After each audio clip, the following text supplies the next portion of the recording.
May suod, ang surpresa nga nakakurat kang Maria Jose, ngano? Nagmabdos si Maria. Dako kayong surpresa, kung dakong kabalaka, unsay buhato. No? Unsay buhato. Ngano maningan, mabdos maning akong pangasawuron. O yan, sa manay gibuhat ni Jose, simple, paghilom. Pag nahibaw siya nga si Maria nagmabdos o sa may iyang plano, pakibulag kaniya sa hilom. Amen?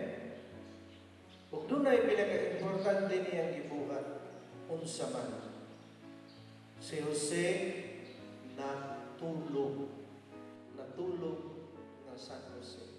O diya sa pagkatulog, nagdamgo. Si Jose, usa ka lalaki nga hilom. Usa ka nagka-value, silent. Pagsuod, ang sorpresa sa Pasko nga ato gayong ipaabot, ato gayong dawaton, nga matawag ang Ginoo.